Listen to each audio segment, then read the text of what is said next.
What is happening, baby? Happy holidays and welcome back to the Huddle Chat Sports Network's very own fantasy football huddle presented by Let's Talk Sports, Shank It Golf Brand, and DanklyfeBrand. Thank you all so much for tuning in to yet another episode and another week here on the Huddle Chat Sports Network. We are approaching the semifinals. This is the last week in almost everybody's cases before the championship rounds. So I'm trying to help you guys advance and move on and maximize your point potential this week so you can advance and increase your chances at hoisting that trophy this season. And even if you're in the consolation bracket, let's not finish last place, guys. Come on. So today we're going to be talking about those week 16 waiver wire ads. We're almost at the end here, y'all. Thank y'all so much for all the love and support so far. So without further ado, let's get right into these waiver wires for you guys. We're going to blow right through them. So fill up your cup, roll something up, and let's get into week 16 waiver wires ads for this week. We've got a couple of players, Jonathan Taylor, Tyreek Hill, Isaiah Pacheco, potentially returning this week.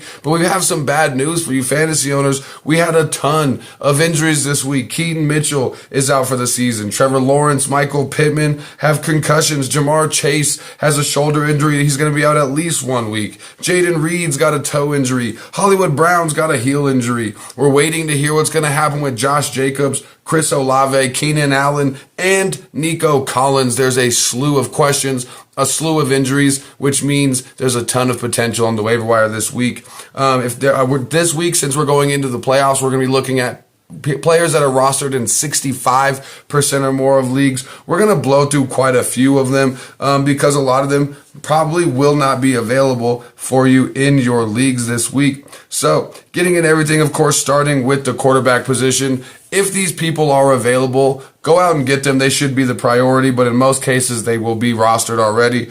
Geno Smith and Baker Mayfield may be available to you in some of those more shallow leagues. So I would add them to the priority above these players if they are available, but most cases they will not be available. The priority quarterbacks for me this week, I'm going to be looking at Joe Flacco. He's put up at least 20 points in all 3 of his starts this season. You're looking at him playing the Texans defense that's allowed 5 of their past 7 quarterbacks to score at least 23 fantasy points. So I like Joe Flacco to continue the trend of playing well. Nick Mullins, the quarterback for the Minnesota Vikings, played really well last week in his first start against Cincinnati, and he should have a chance for another quality outing this week in week 16, playing against Detroit. The Lions are number 6 in most fantasy points allowed to quarterbacks this season, and Nick Mullins is a definite excellent streaming option for you this week. Derek Carr is coming off his best fantasy game of the season in week 15 against the Giants, where he put up 26 points.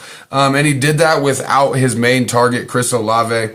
You're looking at him now playing the Rams this week, and they're number 7 in most fantasy points allowed to quarterbacks this season, and 4 in a row have scored at least 20 points on them these last few weeks. So Derek Carr is going to be a great streaming option for you as well. And you already know Minshew Mania is going crazy in Indianapolis. I'm liking him. He scored at least 22 points in 2 of his last 3 games. You're looking at him having Michael Pittman hopefully available this week. And even if he's not available, Gardner Minshew has had a fairly safe floor when you start him. I look at him being a considerably safe streaming option for you this week. I like going with him this week. Another quarterback I'm liking is Taylor Heineke, taking over the snaps against the Colts for Desmond Ridder.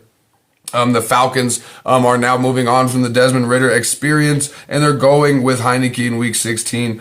He's not just a quarterback. He does also present some really good mobility with his legs as well. Taylor Heineke was one of those good streaming quarterbacks when he played for Washington. I think that he has a decent game this week. Not somebody I prefer to start, but if you're in a deeper league and you're looking in the Drew Lock area anyway, I definitely like starting Taylor Heineke. He's not going to be on a lot of people's radars. And then talking about Drew Lock, another good quarterback streaming option. If you are there in a deeper league, in one of those 2 quarterback leagues, I like starting him a lot as well. Moving on to the running back position, I want to check and see if Antonio Gibson might be available. Ty Chandler may still be available for the Vikings. Tyjae Spears might still be available. And after Deontay Foreman's dud last week, he might be available as well. But most of those running backs are going to be rostered most likely. The priority running back this week is going to be Zamir White, most likely going to be taking the snaps If Josh Jacobs is not available, he will be taking the snaps. We're hoping as Josh Jacobs owners that Josh Jacobs is available.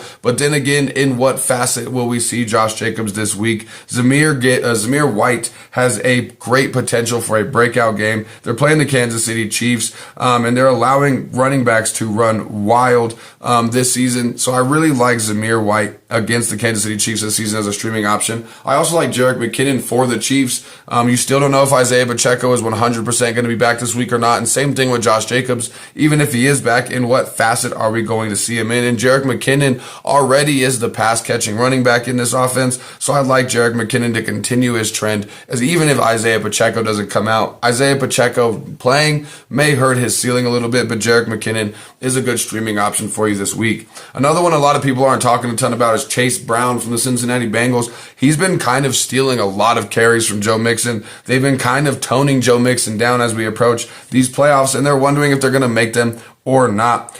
He's gonna be great if the Bengals give him a full-time role in 2024, but we're gonna talk about him more next season. You look at what he's done in the last 3 games against the Colts, against the Vikings. He's really been tearing it up. Now he's playing the Pittsburgh Steelers, who just let the Colts run wild. They're a defense full of holes, and I definitely like Chase Brown as a sneaky pickup this week. For Justice Hill, the running back for the Baltimore Ravens, you're looking at Keaton Mitchell now out for the season, and Justice Hill and Gus Edwards are going to be splitting that carries just the 2 ways, the same way they were before Keaton Mitchell started eating into those carries. And you look at what Justice Hill did before Keaton Mitchell kind of started stepping up. I like Justice Hill to be a borderline starter at running back 2 this week, if not at least in flex consideration for you. And especially if Gus Edwards is continuing to suffer through the injury situations that he's been going through, I definitely like adding Justice Hill to my roster. Moving on to the pass catchers, starting with the wide receivers, check and see if Jackson Smith-Njigba is available.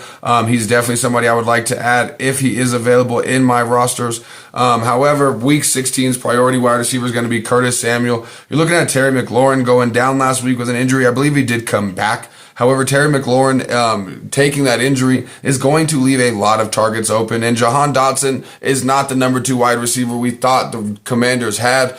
So now you're looking at Curtis Samuel taking that number 2 role and potentially the number 1 role if Terry McLaurin misses any time. Josh Palmer from the Los Angeles Chargers is going to be a great addition this week. You're looking at Keenan Allen potentially might be missing time with that heel injury, and Palmer is definitely worth adding whether Keenan Allen plays or not. You're looking at this Chargers team likely going to be trailing to the Buffalo Bills this week, and they're going to be needing to throw it at all costs. So you're looking at Josh Palmer being a potential great ad for you this week. I also like Dontavion Wicks from the Green Bay Packers. They might be without Christian Watson yet again this season. They're going to be without Jaden Reed now this week. So you're looking at Romeo Doubs really being the only valuable wide receiver that they have right now. So I'm looking towards that rookie to be able to have a breakout week. Dontavion Wicks is probably one of my favorite waiver wire targets this week. I also like Tyler Boyd for the Cincinnati Bengals if he is available. Looking at Jamar Chase missing at least this coming week. So if you need that push to get into your championship rounds, I definitely like adding Tyler Boyd going in to the semifinal round. Moving on to the tight ends, we're going to wrap this up pretty quickly. Darren Waller and Hunter Henry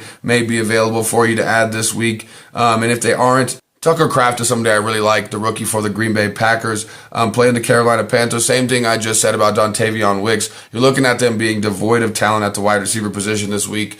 So he definitely talking about Tucker Kraft being a great addition for your team if you're struggling at tight end this week.